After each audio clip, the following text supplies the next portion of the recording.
Sama-sama tayong magiging karakli.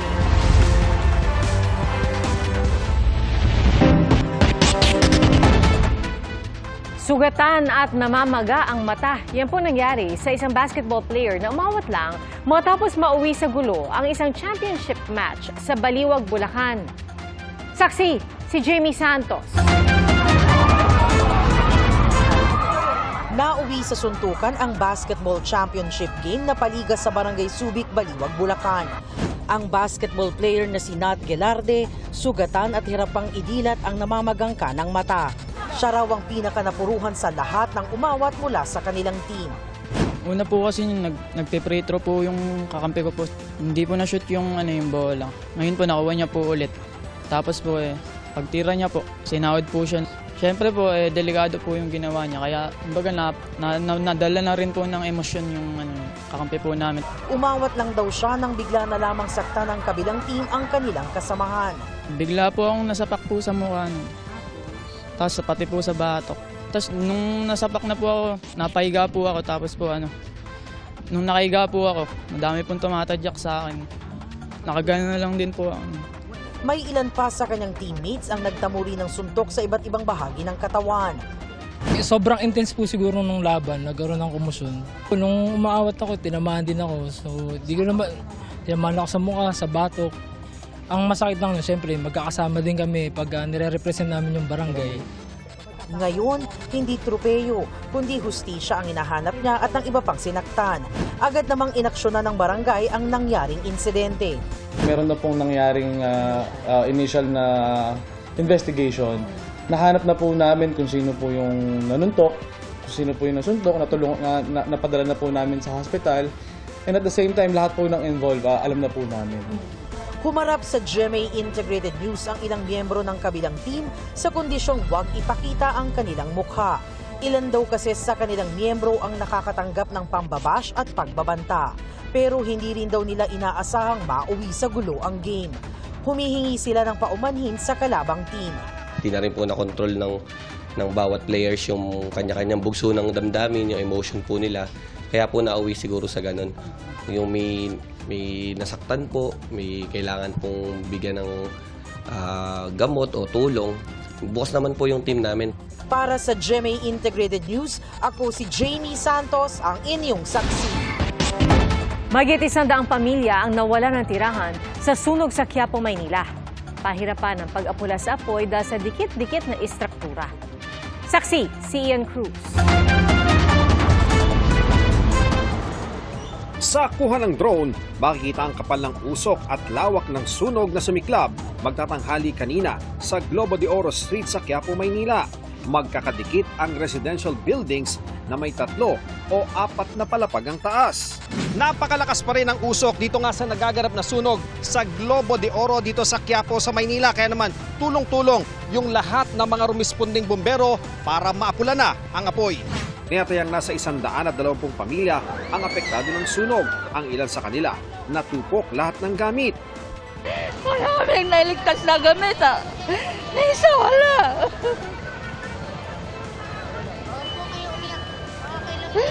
Kasi pinasukan ng apoy yung sa bintana. Kaya nga pumasok sa loob namin yung apoy. Ang kanyang sinisisi. Naubusan yung mga bombero ng tubig. Kaya po. Sana po tulungan niyo kami. Yung mga gamot ko po na hindi ko nailigtas, sana nailigtas ko yung gamot ko na maintenance. Mayroon pa akong maintenance sa gamot. Nasunog na. Marami po tayong tubig. Siyempre, pag yan po ay ginagamit na natin, may pagkakataon po na naubos yan, kailangan po mag-refill po tayo. Kaya pinakausapan natin yung mga tao, magbayanihan po tayo. Ang isang residente naman, nakarinig pa raw ng malakas sa pagsabog. Nasunog muna bago pumutok na malakas. And then, nag-boom na. Malaki na masyado yung apoy. Pagputok, lumaki na lalo. Ayon sa mga bumbero, nahirapan sila sa pag-apula ng apoy dahil komplikado ang layout ng istruktura sa lugar. Kung titingnan niyo po yung building, pag akyat niyo po sa hagdanan, marami pa siyang may mga nakahambala ng mga structure. Kasi Hindi mo maano kung saan ang diretsyon niya eh. Sa dami ng structure na nakaano sa loob, nakalagay. Pasado alas 6 na ng gabi nang tuluyan itong makula. Ayon sa BFP Manila, isang bumbero ang nasugatan pero maayos na raw ang kanyang lagay. Ang ibang fire volunteer na mataan naming hapong-hapo matapos sumabak sa pagpatay ng sunog. Mainit sobra, lalo na yung apoy nasa third floor. Nahirapan kaming Inaalam pa ang sanhi ng sunog. Para sa GMA Integrated News, ako si Ian Cruz, ang inyong saksi. Arestado isang puganteng Koreano na nahaharap sa patong-patong na kaso sa Pilipinas. Tiklo rin ang magkapatid na customs broker na nangingikil umano ng padulas sa isang importer. Saksi, si Mark Salazar. Arestado ang magkapatid na broker sa customs dahil sa pangingikil umano. Ang kanila umanong biniktima isang importer na nagpasok ng container van na may lamang balikbayan boxes mula Thailand. Na-hold na daw, may droga daw, whatsoever. And I know for the fact na wala pong droga yun. Nag-ask na sila ng sobrang napakalaki amount, which is 1.9 million. Yung aking container po ay debente lang. And then, yung value po nun nasa 600,000. Para daw sa loob, para bigayan daw sa loob. Parang padulas. Dumulog sa NBI ang biktima kaya noong June 3, nagsagawa ng entrapment operation ng NBI at Bureau of Customs. Ito palang perang ito na nagkakahalaga na allegedly 1.9 million na ayon din sa mga subjects ay para din daw mapabilis itong transaction dito sa BOC. So hindi lang sa isang division ayon sa mga subjects natin, multiple divisions sa BOC. So lagay siya. Depensa ng mga suspect. Our shipment is for WSD na, which is warrant for seizure something kasi nga for misdeclarations. That's why po we try to negotiate as much as we can. But regarding with the extortions accusations, siguro po it's too much. Meron naman po kaming defense regarding that. Pero I hope you respect us if we don't disclose this issue sa inyo po. So, yun lang po. Hindi inaalis ng Customs at NBI ang posibilidad na may kasabwat nga ang mga suspect sa loob mismo ng Customs. We step in sa investigation. And ayan nga, sabi ko sa inyo, with the help of the BOC, we are now into it. Iimbestigahan namin mabuti yan kung gaano kalawak na yung sindikato niyan. You are under arrest pursuant to the mission order number 2025-1469. Sa hiwalay na operasyon, isa namang puganting Koreano ang nahuli ng NBI at Bureau of Immigration. 2018 pa raw nagtatago sa Pilipinas ang suspect dahil sa kasong fraud sa Korea at ang Korean Embassy dito ang nagtimbre ng kanyang pangalan. Ito ay nandyan lamang pala sa Malate. So, with the BI and the OTCD ng NBI, joint forces, ayun, na-aresto natin siya. Sa kanyang 7 taong pagtatago dito, nabuhay rin siya umano sa panloloko. Maraming kaso na na-file sa kanya din dito sa Pilipinas. Nakasuhan siya dito ng STAPA, falsification of public documents, malicious mischief, grave threat, damage to property, tsaka human trafficking. Mas paiigtingin daw ang background check sa mga foreigner, hindi lang sa pagpasok kundi habang narito sila para masigurong hindi tayo ginagawang hideout ng mga foreign criminals. Para sa GMA Integrated News, ako si Mark Salazar, ang inyong saksi. Ipinagigiba na po ni Pangulong Bongbong Marcos ang binansagang Mount Kamuning o yung pong matarik na footbridge malapit sa MRT Kamuning Station sa Quezon City. Ayon po yan sa Department of Transportation. Ang plano, magtayo ng bagong tulay. Saksi, si Joseph Moro. We're climbing up the east face. The east face of Mount Kamuning. Naka-full gear pa magbabarkadang ito habang kunwari nag-hike sa Nia South Road Scout Borromeo Footbridge sa Quezon City. Tradisyon na raw nila ito tuwing April Fool's Day. Ilang taon na ang tampok sa mga tiro at meme ang binansagang Mount Comining dahil sa tarik ito. Pero paksa rin ito ng mga batikos, gaya ng puna noon ng Consul General ng the Netherlands na nakabase sa San Francisco sa Amerika na pruweba raw ito ng kawalan ng pakialam sa mga pedestrian. Itong footbridge na ito sa Kamuning, ayon dito sa Department of Transportation, 4 hanggang 5 palapag, 4 to 5 floors yung katumbas niya kung taas ng building yung ating pagkukumparahan. Sa gabi, madilim, at kapag umuulan, madulas itong mga hagdanan nitong footbridge na ito. Hingal ang mga nakasabay namin dito. Minihika, napapagod dahil sa sobrang taas. Mahirap talaga, lalo kung sa may edad na. Wala bang ibang daan? Meron po sa may MRT. Mataas din po siya pero ikikot po kasi ako pag gano'n eh. Umakyat din si Transportation Secretary Vince Dizon at pagdating sa summit, sa ibabaw. Ito nakakatakot. Uy, umuuga oh. Pag umangin dito, umuuga to. May dumadaan pong vehicle sa baba eh. So may ground vibration doon. Yun yung nagkukos talaga ng uga. Pero generally safe naman.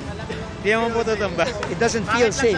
Nakita ni Pangulong Bongbong Marcos ang footbridge ng ilunsad ng Pamilya Pass sa MRT nitong linggo. Nagmuestra pa ang Pangulo na tila nagrarapel.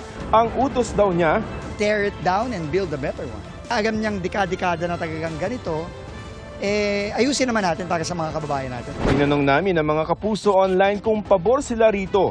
May mga nagawa pang magbiro na tourist spot na raw ang footbridge at lagyan na lamang ng zipline, slide o pang bungee jumping. May mga hindi pumabor sa pag-iba dahil abala pa raw at magastos o aksaya sa pondo. May mga nagmungkahing i-renovate na lamang para gawing PWD at senior citizen friendly ang footbridge at lagyan ng elevator o escalator. Pero marami ang sumagot na pabor silang gibain ito. Kabilang ang nakasubok umakyat at nanginginig daw ang mga paa kahit may mga hawakan sa footbridge. May mga gustong panagutin ang nagdisenyo at nagtayo ng Kamuning footbridge bago gumawa ng bagong plano para hindi raw aksaya sa pondo. 2018 nang itayo ng MMDA ang 10 million peso footbridge dahil marami raw na aksidente o no-hold up sa lugar. Binago nila ang disenyo nito at muling binuksan noong 2019 na may kasama ng mga landing gear na pahingahan daw sa pag-akyat. Pero hindi nabawasan ang taas ng tuktok dahil kailangan may sapat na distansya mula sa MRT. Sabi ng DOTR, inaasahang masimulan ngayong taon ang ipapalit na mababang footbridge na mababa ng konti sa MRT at may elevator na. Ilalagay ito sa Kamuning Station ng EDSA Bus Carousel. Ang pinakamadaling pagigipatan, para isahan na rin, doon na sa busway stop natin. Para sa GMA Integrated News, ako si Joseph Morong, ang inyong saksi. Lusot na po sa ikatlong pagbasa sa Kamara ang panukalang 200 piso kada araw na aumento sa minimum wage ng pribadong sektor. Ilang araw na lang at magtatapos na ang sesyon ng kasalukuyang Kongreso, kaya may panawagan po ang isang senador. Saksi, si Tina Panganiban Perez. 608 pesos hanggang 645 pesos kada araw ang minimum na sahod sa mga non-agriculture workers sa Metro Manila. Malayo sa family living wage o yung kitang kailangan para makapamuhay ng disente ang isang pamilya sa NCR ng 1,221 pesos kada araw ayon sa Ibon Foundation. Mas mababa pa ang minimum wage sa ibang rehiyon, gaya sa BAR na may pinakamababang minimum wage sa bansa. Ang mga minimum wage worker ang makikinabang sa House Bill 11376 o Panukalang Wage Hike for Minimum Wage Workers Act na pasado na sa ikatlo't huling pagbasa sa Kamara. Sa ilalim nito, bibigyan ng 200 pesos daily wage increase ang minimum wage workers sa pribadong sektor, anuman ang employment status, kasama ang mga contractual at subcontractual.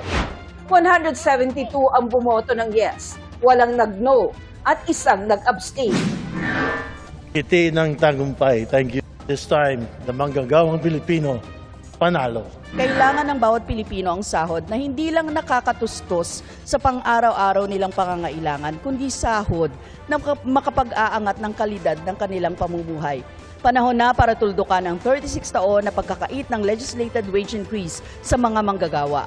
Ang botong yes ay salbabida para sa manggagawang nalulunod sa taas ng presyo ng bilihin. Napakalaking tagumpay nito sa ating mga manggagawa sapagkat malaking tulong ito sa kanilang pang-araw-araw na gastusin at sa pagpapataas ng antas ng kanilang pamumuhay. Some say it will hurt businesses. But I believe when we take care of our workers, we're actually helping businesses in the long run. Sa ilalim din ng panukala, may insentibo ang maliliit na negosyo para maipatupad ang dagdag sahod. Ayon sa Gabriela Party List, babantayan nila ang panukala hanggang mapirmahan ito ni Pangulong Bongbong Marcos. Nangyari ang pag-aproba sa panukalang legislated wage hike isang araw matapos magpulong ang TUCP Party List at si Pangulong Bongbong Marcos. Idinulog ng TUCP sa Pangulo ang panawagan para sa pagprotekta sa mga karapatan ng mga manggagawa, maayos na sahod at paglikha ng disenteng trabaho. Tugon ng Pangulo, mananatiling bukas ang pamahalaan sa mga dialogo para sa mga manggagawang Pilipino. Nauna nang naaprubahan ng Senado ang panukalang 100 peso legislated wage hike noong 2024. Si Senador Mig Zubiri, na isa sa mga may akda ng panukala, ikinatuwa ang pagkakapasa ng panukala sa Kamara. Pero dahil ilang araw na lang ang sesyon ng 19th Congress, they just want to adopt it, so be it, let us adopt. But if they plan to do some amendments and we will come up with a BICAM, I also urge my colleagues and the Senate President to come up with a BICAM as soon as possible para ma-tackle pa ito the next 3 days before we end Synergy. Para sa GMA Integrated News, ako si Tina Panganiban Perez, ang inyong saksi. Mga kapuso, maging una sa saksi. Mag-subscribe sa GMA Integrated News sa YouTube para sa iba't ibang balita.